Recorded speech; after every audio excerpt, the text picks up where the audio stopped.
chain.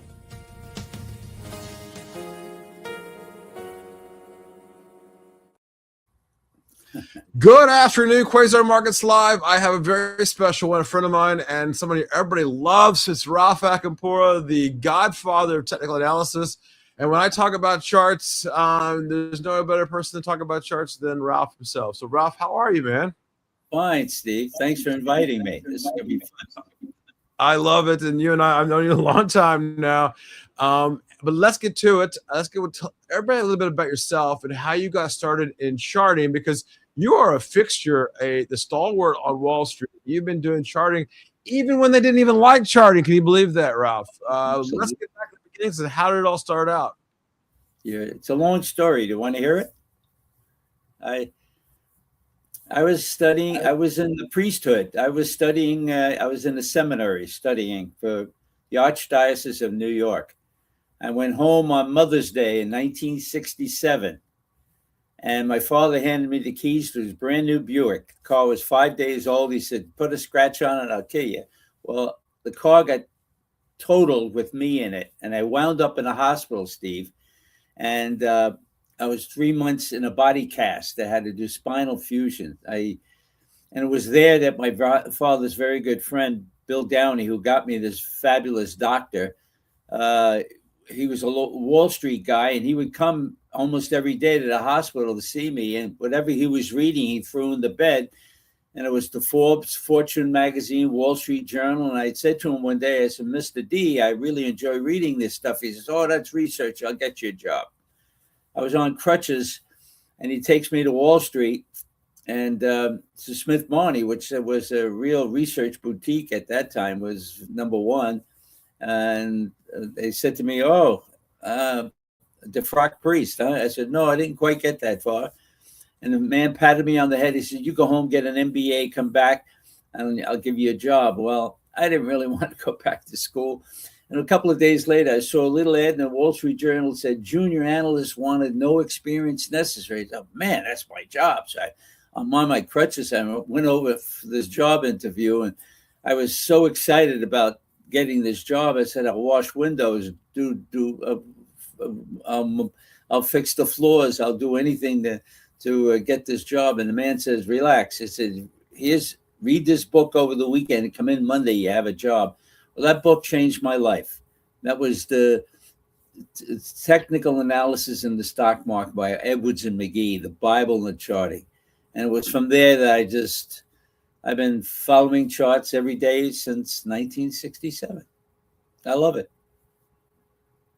Yeah, I mean, when you ask people to say, "Hey, you were going to be a priest," and to get a technical analysis, that's just completely the other way around, right? I mean, it's complete flip over. Yeah, you're absolutely right. But and do you ever wish that you were in the priesthood at any point? Well, I try to help people out. You know, I give to schools and things like that. In fact, I'm going to Sao Paulo, Brazil, in March to give a presentation, and they wanted to give me some money. I said, "No, give me the money, and I want to give it to a local charity." So, I try. No, it's most definitely. All right, let's get to it. Not only are you the godfather of technical analysis, but you also teach technical analysis. You've done it for many, many years. Tell us a little bit about why you got involved in being an educator, shall we say, technical analysis, and how was that accepted on Wall Street when you first started out? Yeah, well, again, I'll get back to 1967, 68. In those days, everything was done by hand, making these point and figure charts. And I was a junior analyst at the New York Society of Security Analysts, where all the Wall Street analysts met. And they used to treat technicians, especially this young stuff, guys like me, they used to treat us like dirt. You get in the back of the bus. Heck, we weren't even on the bus. And they said, "You're wasting your time with all this stuff." And around that period of time, in the early 90s, is when the efficient market hypothesis came out and random walk came out. So you had all the academics just dumping on technicians. And I was so fortunate to meet Alan Shaw, who was my mentor and one of my best friends, and he hired me. And it was there that Alan was teaching at the New York Institute of Finance, the School of Wall Street, where I met Alan. I was taking a class, and in 1970, he said, "Gee, you know, I can't." He used to teach two classes on Monday night, the basic class on technical analysis. On Tuesday night, it was the advanced class. And he said to me, he couldn't do both classes. So I raised my hand and said, Alan, I'll teach the basic class if you'd like. And that started in 1970. And Alan and I literally taught the street. All those floor traders who never saw technical analysis up to that point were educated by us. And all the portfolio managers in the area, all the public that wanted to take the class. I'm very proud of that, Steve. I have no idea where the subject would be today if it wasn't for people like Alan and myself just teaching it. And yeah, and one of the cool things about you is not only did you teach it, not only did you start it, but you also started a little project that I love. That's the CMT Association. Oh, yes. Well, remember I was telling you, I used to go to do all charts, point and figure charts by hand, but I had to go to a company called Morgan, Rogers and Roberts every morning at 8:00 and get my price reversal sheets. These people calculated how many stocks moved up and down the previous day. So on that receiving line, I met a young feisty Irishman by the name of Johnny Brooks. He was a couple of years younger than me, and we became the best of friends. And he was also a member of the New York Society of Security Analysts, and we were upset the way they treated us. But what really bothered us, we were jealous. We were jealous of the analysts because the drug analysts would meet once a month, then the auto analysts in Wall Street would meet once a month, and the chemical analysts. I mean, Johnny and I looked at each other, says, "Why don't technical analysts meet?" And we went back to our bosses. I went back to Alan Shaw. He went to Bob Farrell at Merrill Lynch, very famous guy. And they said to us, if you young fellas want to start something, you got to go to the senior technicians and get their permission. It was very respectful in those days. And I went to a fellow by the name of Ralph Rotnam, and he went to Ken Walsh, and we talked to them, and they said, well, if you do this, you got to do it our way. Yes. I said, yes, sir. They said, you have to have only market letter writers who write for their company on equities, no commodities. In those days, commodities were considered banditos, and they only wanted equity technicians. And number one. Number two, when you have a monthly meeting, you raise your hand politely and you ask questions. None of this tip and clip stuff, but my indicator is better than yours. None of that stuff. So Johnny and I said, yes, sir. Yes, sir. And that's how it started in 1970. And yeah, I'm going to pull that up for everybody's seat, Ralph, while we're at it. And then go ahead, keep talking. I'm going to pull it up so everybody understands the CMT Association here. Yeah. So in 1975, the school moved from Wall Street to 70 Pine Street. And that was where, when they were doing the floor plan for the new location, I said, can you make a little room for us? He said, what's that? The head of the school said. I said, a little library for this organization. And the original name of the organization was called the Market Technicians Association. It was a few years ago, I think 2017, that they changed the name to what we have today, the CMT, which really makes a lot of sense. The CMT starts for the Chartered Market Technician. That's the designation that we have. And Steve, I got to tell you, the most important date in my opinion, most important date in modern technical analysis history is Friday, December 17, 2004, when four of us went in front of 20 SEC lawyers and New York Stock Exchange lawyers and NASDAQ lawyers and FINRA lawyers. And we fought to defend technical analysis because in January of that year, the Sarbanes-Oxley law came out. Sarbanes-Oxley law said, all analysts of Wall Street had to have a CFA, and they just dumped, they just cut us out. And I got so upset. I pounded the table. I said, we got to fight this thing. And we did. And I tell you, the greatest one line, my fellows, one fellow spoke 3 minutes on the history of technical analysis. The second gentleman spoke 3 minutes on the history of our organization. Third fellow spoke 3 minutes on the exam that we had, our CMT exam. And I had the last 5 minutes, and I was talking to these lawyers, and I said, if tomorrow morning you're being mandated to take the medical boards, and they're looking at me like I'm crazy. I said, assuming you could pass the medical boards, you wouldn't use that body of knowledge in your daily work as lawyers? And they said, yes. I said, well, that's what you're asking us to do. Please test us on our body of knowledge. And with that, one lawyer jumps up and says, oh, Ralphie, we see you on television. You're a nice guy. And he shoves a chart. Steve, he sends a chart in my face, and I'm so nervous. I thought, oh, my God, he's asking me a question. And he said, what's fact on this chart? And I looked at it. I said, well, price is fact. And his eyes got about this big, and I went like this to his stomach. And I said, and on his chest, I said, and earnings are an estimate. You restate earnings. You never restate this chart. He said, good answer. I said, you better believe it. And we ran out of that so fast. And I think a lot of people don't realize that, Ralph, that, the people who are such technical analysis and charting now, that they probably wouldn't have the charts that we have today if it hasn't been for you and standing up for technical analysis.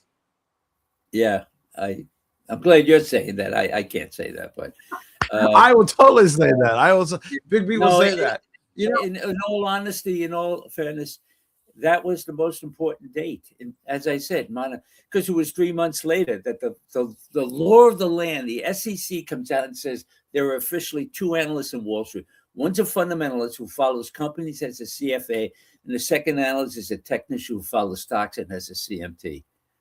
It says it all there, Steve. Absolutely. That's it. And I like putting them together. I call that fusion analysis. You don't use one without the other. Come on, you got to see what the company's doing for a living and see if the chart's fine. That's all.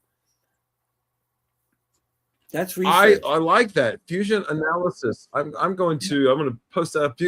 Ralph Acampora, fusion analysis. I always call it thesis, right? Because I don't believe it's just charts. I don't believe it's just news. I believe it's a little bit of everything, right? We need to understand the fundamentals and then understand the charts behind it. I love that. I'm glad you're saying that.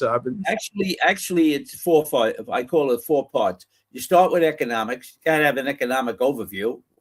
Low inflation, low interest rates, whatever you're going to. Then you go to the fundamentalists to find out what industries do well in that economy. The third person you talk to is the quant. They don't talk to anybody. They just sit there in front of computers and back test numbers. And they'll tell you if IBM is overvalued, undervalued in its entire history. Okay. And before you pull the trigger, the last person you talk to is a technician. That's fusion analysis, I call it. And we're the last guys to pull the trigger. Just do your homework and then find out if the stock's breaking out or is it an uptrend or downtrend, I love that. And every day. I think a lot of people don't understand that. And I love that about it, because you, as a person who has been teaching, building and creating technical analysis for 5 decades. When I look at charts today and people look at my charts and they're like, I don't understand it because it's just so many lines on it. We understand them. But what did you start out with, Ralph? If you were a new trader and you're teaching the class, what fundamental technical analysis overlays do you put on your charts to start out somebody to get them into technical analysis? First of all, price and volume. Okay. And look at a moving average, a 200-day, a 50-day, a 20-day. Nice and simple. Okay? Can't get any simpler than that. And then every computer picks that up and give you a graph. Then you start to look at, I got to tell you something. I listen to all these talking heads on television. Well, the Fibonacci numbers and this going in and drawing lines all over the place. And and then moving averages, and it's confusing to the public because they don't know any of this. So they're kind of saying to themselves, what's this guy talking about? And I say to them, keep it simple. Look at the chart, see what price is doing, see if the volume is confirming upside. You want more volume, of course. And then I would start to look at two indicators I like. They're simple. One's the MACD, moving average convergence, divergence, and the RSI. That's relative to the stock, relative to itself. And you start to see whether they're overbought, little extended, if they're oversold, too depressed.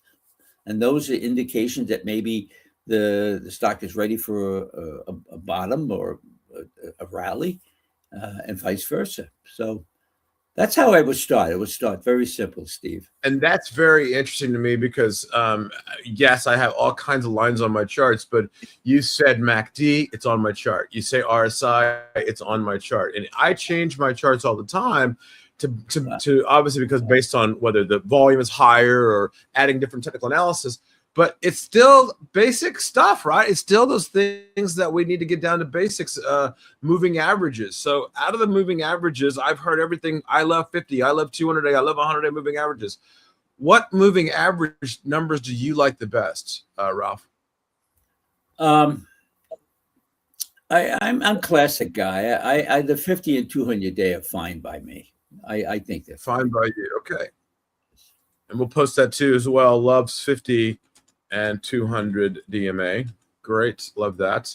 A lot of people are talking about the 20-day, and I started only recently, maybe a year ago, looking at the 20-day, and it's pretty good.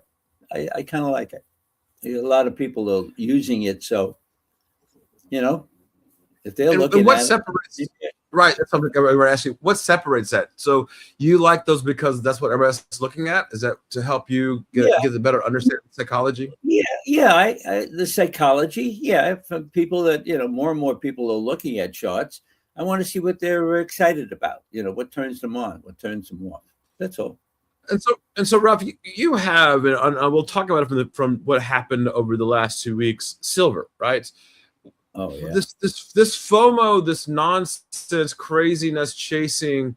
How do you tell a new person to get rid of the emotion? What do you do to tell them about? Hey, you know what? Look at your charts, because at that point, Ralph, the charts really didn't mean much in silver at $121 an ounce, right? Yeah, but when you start seeing them going straight up like this, I call it nosebleed territory. And if you look at the RSI in there, you would have seen it really overbought. I mean, I had phone calls, people saying, gee, maybe I should get into it. I said, I think you missed the boat for a while. Let's see what happens. And sure enough, the last couple of days, gold and silver got. And I'm going to add that to the chart here. And you were saying, people were saying to you, hey, you're overbought. It's that parabolic move you were talking about, right? Exactly. Oh yeah. So when I look at I call it obviously Vincent called it the shoe shine boy theory, right? When the shoe shine boy tells you, hey, or the taxi driver talking to you about stocks, it's probably overdone, right? So let's talk about this. Yeah, let's talk about this one. So people have been asking about silver a lot lately, obviously, because I shorted it up there, and I'm now long because now the charts do actually matter to me. What is the first thing once you see this kind of bounce and this FOMO and all this? What is it next that you look at in a chart? If it's not 50-day, 200-day, because obviously those really don't matter much here. What is it? What's the next level of indicators that you're actually looking at?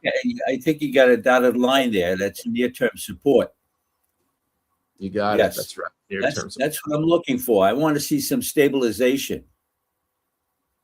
Yeah. The fear is over. People are, they're not panicking anymore. Maybe it starts to stabilize. We go oversold. Maybe if it consolidates long enough, maybe you get a golden cross in the MACD. That's what I'd be looking for. But first, I'd be looking for support and see if that support holds. And how do you know when we're still above it? So we got a little bit ways to go. And how do you know when resistance becomes support and support becomes resistance? What sets those lines for you? Yeah, well, it's a matter of testing. I mean, I can't say it's definitely going to hold. There's definitely going to be resistance and stop any kind of rally. I'm a show me kind of guy. I'll sit there and I'll wait and I'll be patient, and it'll happen. When it happens, you'll see it consolidate. I right now I see further weakness near term. That's the way I interpret that picture. Okay. Yeah, I love it. And so, new traders that have that emotion, were you always not emotional? Was it the fact you were in the priesthood that kept the emotion at bay, or No, were yeah? Okay. no, I pray a lot. I think that's the only one praise. I love this. Yeah. No. What was the question again? Well, I think that when you look at new traders today, right, with new products like zero DTEs, and Yeah. they're now getting into futures, which I said they would, or margins are way bigger. Banks are putting out more margin money out there to make money. How do you curb new traders' enthusiasm, FOMO, oversizing, all the things that we did when we started out trading? What do you tell them to start to chill that out a little bit? Again, I'm a very, very simple guy, and I just relax, look at the chart, all these other indicators and everything else. That's noise as far as I'm concerned. I just want to see price. Keep it simple. Keep it simple with price. And so when you're looking at the markets in general, I think one of the cool things I like about you is that you're also in the sector rotation, kind of what's hot, what's coming up and hot. And so we know that metals have been very hot. What's the next sector that you're looking at, Ralph? Well, the first week in January, a month ago, a big smile came on my face at the end of the day when the Dow Transports made a new all-time closing high. I'm an old timer, Steve, and Dow theory was very important to me years ago, and I still look at it. I don't know how many people look at it. I don't hear anybody talking about it, but I do. I love Dow. And boy, oh boy, I tell you, you saw them. In fact, today, as we're talking, the trainees at another all-time new high, stronger than the Dow. So you're talking about rotation. Boy, the airlines and the truckers and the, FedEx and these guys like that within that. But it's not just that, but that, as I said, put a big smile on my face because you finally had the confirmation of the secular bull market that's been in force for a while. And the transportation average actually peaked in November of 2024. So all of 2025, the Dow was at making all-time new highs, and the trainee was not confirming. I had a little bit of a concern there. I said, well, if we start the new year 2026 and we're still got this negative divergence, and the second year of president's term in offices, the history, usually the market has some kind of a pullback. And I was concerned about that, but my concern has been negated. I'm not worried as much, about that. I always worry a little bit. You got to worry a little bit. And then when I look at, the consumer staples and, the rotation, financials, oh my heavens, they came on strong again. You can't have a bull market without financials. And energy was picking up, and that's the rotation, Steve, and it's ongoing. And for those of you who don't know what Ralph is talking about, for those new traders out there, Dow Jones Transportation, the DJT, he's talking about that is a combination of companies that we know about, right? Like FedEx and UPS and trains and trucks and things that move things around. And the Dow theory says, hey, look, if they're moving things around, people are buying things, and that's part of that. And of course, it was telling us that the markets were moving higher, and was confirming, as he was telling you about that too. I got to tell you a story. Maybe you're not aware of the history of our organization, the CMT organization. Now, I told you we started in 1970. You had Alan Shaw, you had Bob Farrell, and you had these senior technicians, these wonderful old men. And, they went to the Dow Jones people, and they said to the Dow Jones people, they said, your railroad average, at the time it was called the railroad average, is not really representative of what's happening in the economy. And they looked at them and They convinced the Dow Jones people to change the average to the transportation average. And now they included airlines and truckers and things like that. Up to that point, up to 1970, it was always railroads. That was the original theory when Dow put it together in the late 1800s. You had the biggest industry in the United States were railroads, because that they hauled everything. But 1970, that change came, and our organization did that. Isn't that cool? I don't think many people know that. No, and I think we may make a short out of that. I like that a lot. All right, let's get to it, Ralph. One of the cool things that you do, and it's about yourself, and you love it. You still do it today. Is you have a barn? Is that right? Tell us a little bit about your barn. What's cool about your barn? Well, my lovely wife Rosemary has a barn with her horses, and I have a barn with my stuff. I have a Corvette, a 1962 Corvette, and got to have a nice place to put it. And I have a lot of my all of my Wall Street stuff inside the barn, tacked to the walls. And I have my one of my major charts that I had, the famous war room in Wall Street when I was at Kidder Peabody in the 1980s. And the charts is 8 feet high, 22 feet long, and it had everything every day. And that's in the barn. And then one day I said to my wife in 2017, I said, Rosemary, it's my 50th anniversary on Wall Street, 67 to 2000. I'd like to hand paint the 50-year history of the Dow Jones Industrial Average on the north wall of the barn, because it was just plain, boring color. And she said, well, but how are you going to do it if you got to bolt numbers on there? It doesn't make sense. I found the guy who made plastic labels. Wow. So I hand painted the entire history of the Dow. And while I was doing that, I said, gee, I wonder who was president at the time. So I put the president's names. I said, I wonder if we had a recession. Then I had this long red line, the extent or the duration of each recession that happened in my 50 years on Wall Street. And in 2017, when the Dow was at 2,300, on its way to 2,400, a fellow said to me, the Wall Street Journal called, and they said, we hear you got the largest hand-painted chart of the Dow in history. They wanted to come out and take a picture of it and write an article. I said, wait. I said, when the Dow goes through 24,000, you can say the market went through the roof, which it did. I had to go up on the top of the roof to put the indication up there. And they came out. They waited for it. and then I don't know, about a year or so later, I said to my lovely wife, I said, Rosemary, I wonder if I went to the South Wall.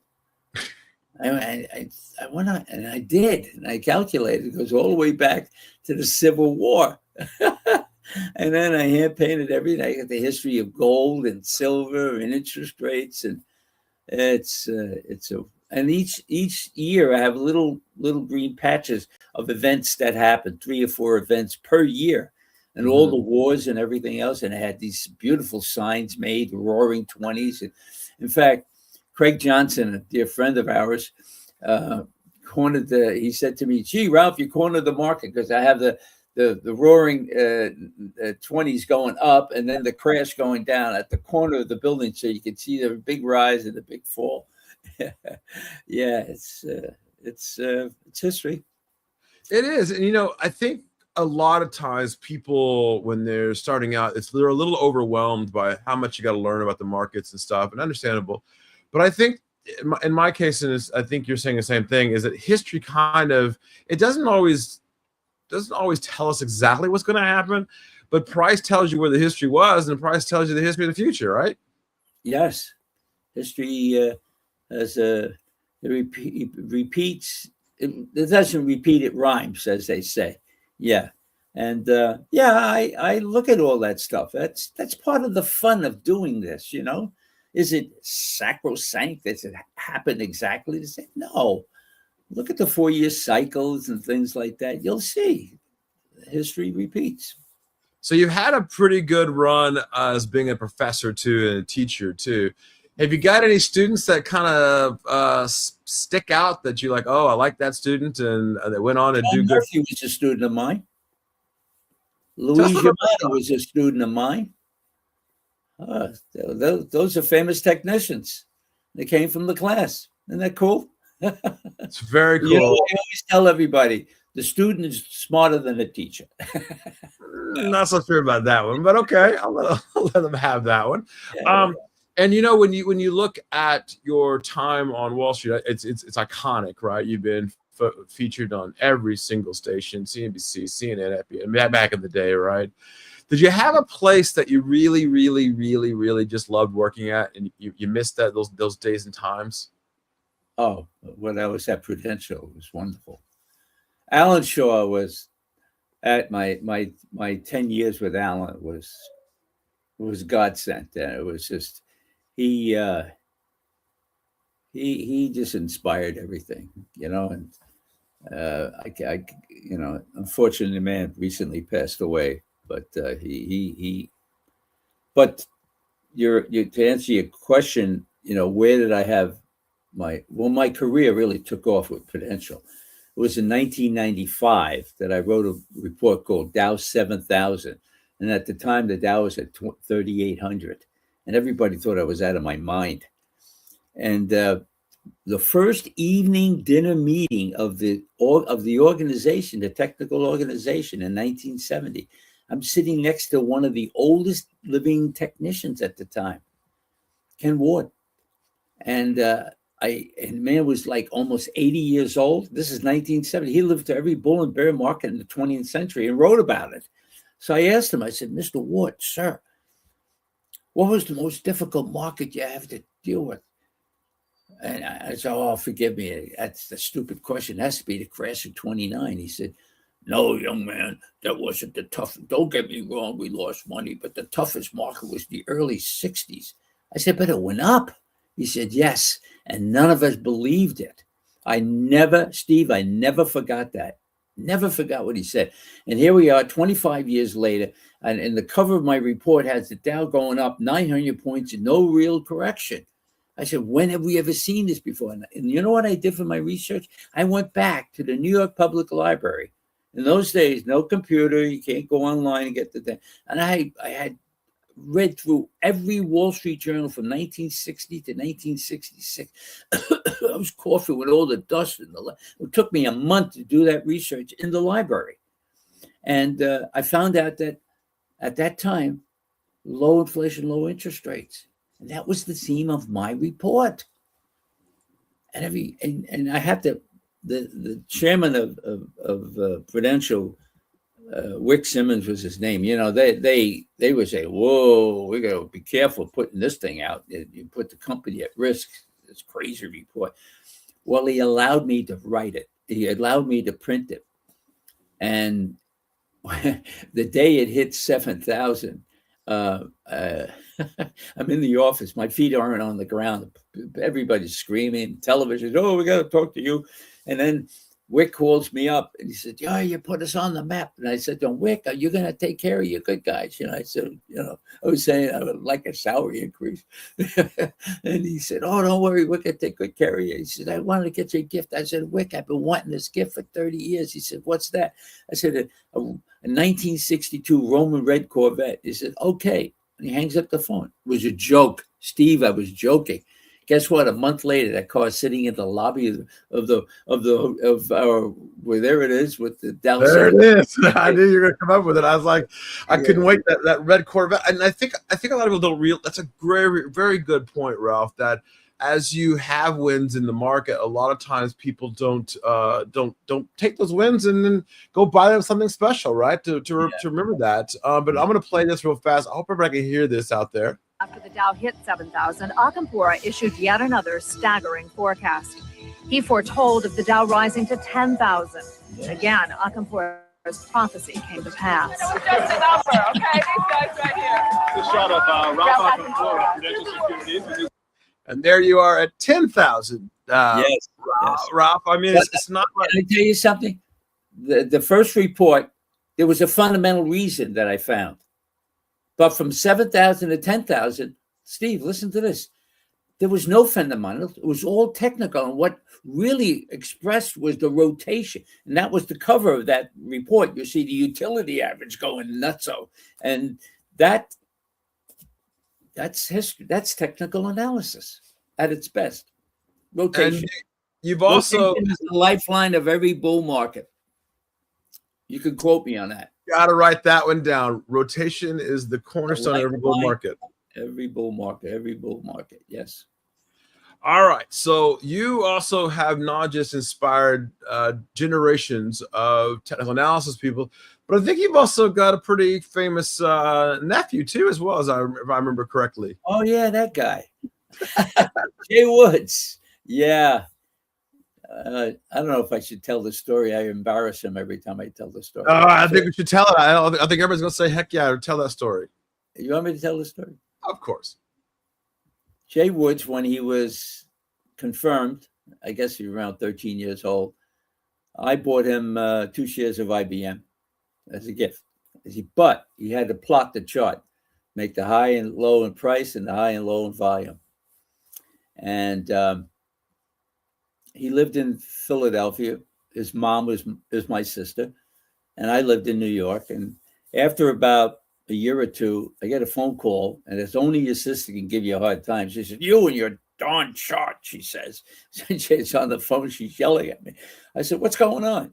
She says, "My husband and Jay are arguing over this chart." I said, "Tell your husband the stuff that the kid's right. There was too much volume in IBM that week, and it caused a little distortion in the chart." And I said to her, I said, "Dress him up. I want to take him on the floor of the stock exchange." So the first day he ever got on the floor is when I brought him. And I brought him up to the specialist in IBM. And I said to the guy, I said, "You got to be nice to this young man. He's a shareholder." Oh, and with that, someone grabbed my arm and said, "Ralph, you got to come over here right away. We got to talk to you." I said, "Jay, don't move. I'll be right back." While I was gone, Steve, only gone a couple of minutes. Apparently, Jay takes his chart out and shows the specialist his chart of IBM. And the specialist pulls out his chart. He says, "Yeah, your uncle taught me too." But by the time I got over to the specialist seat the station where they were, he had Jay standing on a stool. And I'm looking up at this kid and I'm saying, "Oh my God, what's going on?" And he yells out at Jay. He says, Tell these jerks what to do about what IBM, Jay." And the kid yells out, "Buy it." And he says, "Why?" He said, "The chart's going up." The chart's going up. I love it. You know what? 25 years later, who's the specialist in IBM? Jay Woods. Jay Woods, that's right. And today he's at CNBC. Great guy. Love the guy to death. I'm I'm very proud of him. He's doing a marvelous job, and he's great. Yes.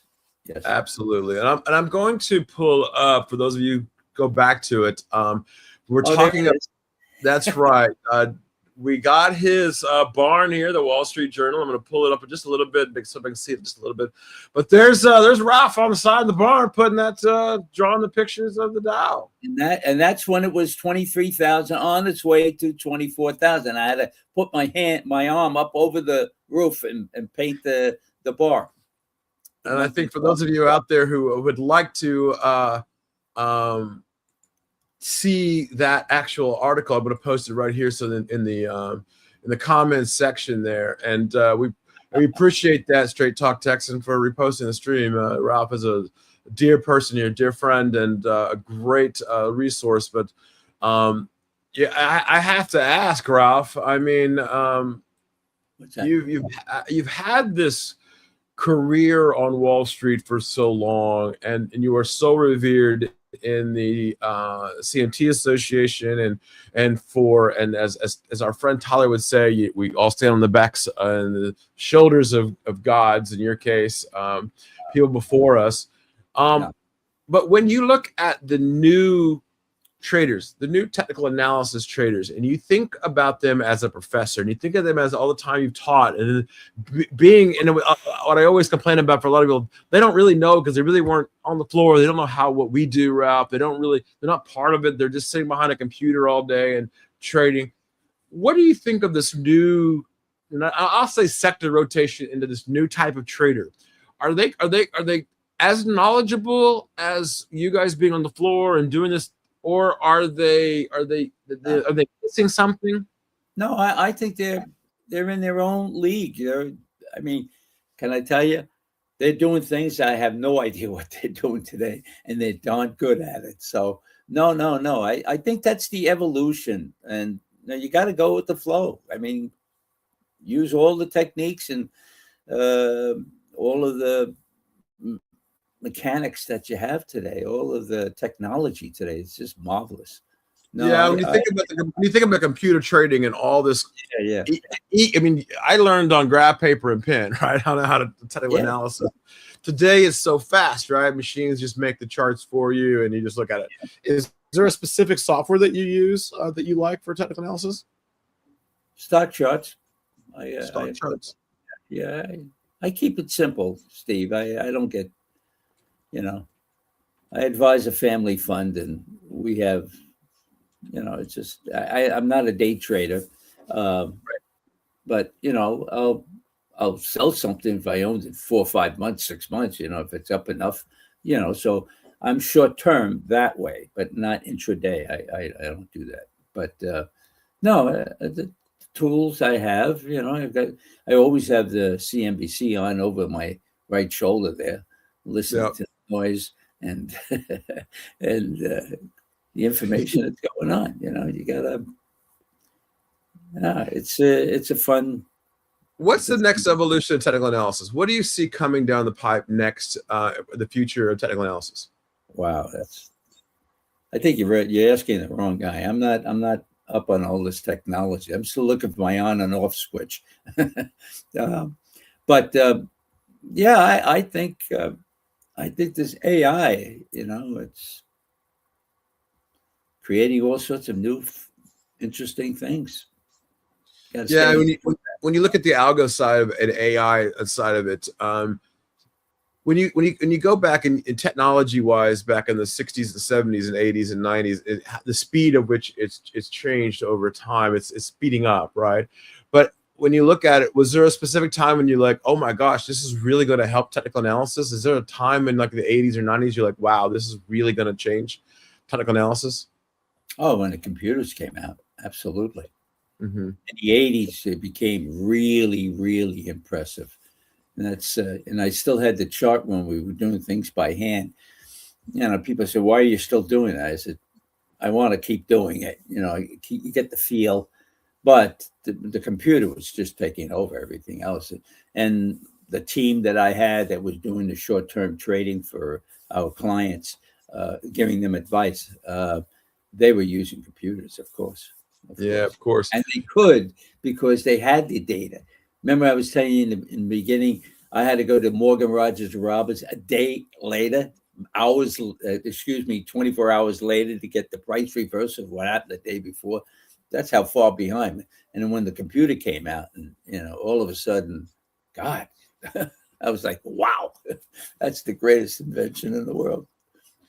Well, Ralph, it's always a pleasure as a friend, and of course, knowing as long as I have and the family. And I'll tell you, Ralph, I really appreciate this interview, because it's I think a lot of people really need to know how they have their charts, right? And you are the godfather of technical analysis. Yeah. Well, thank you, Steve. It's been a great run, and you know what I am so proud of? That you guys, you and your generation.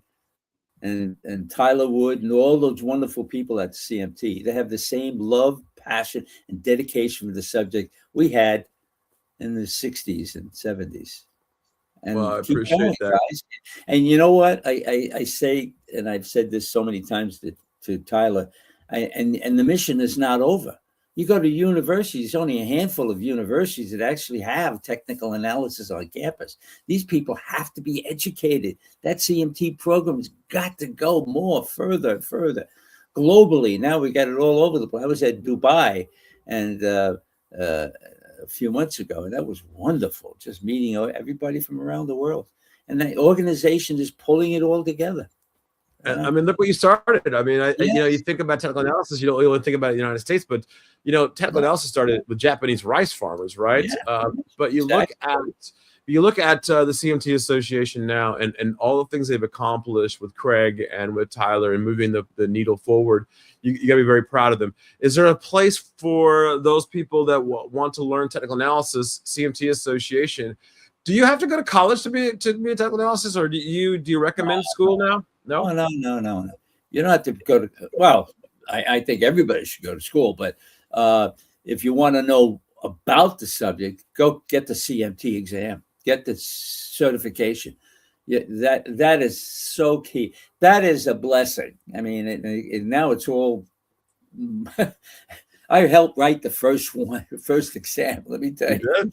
Yes, and it's completely different than today. Don't tell anybody. If I had to take that test today, I don't think I'd pass. I love it.